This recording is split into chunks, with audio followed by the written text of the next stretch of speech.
Hello everyone. Today we talk about how to fix the app of Thenics. We will go to settings. Then we click on apps. After that you will search the app Thenics and you will click. Then you will on for stop.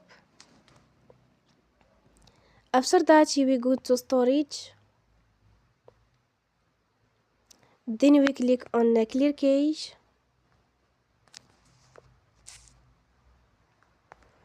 You will go to Play Store and you will update your app.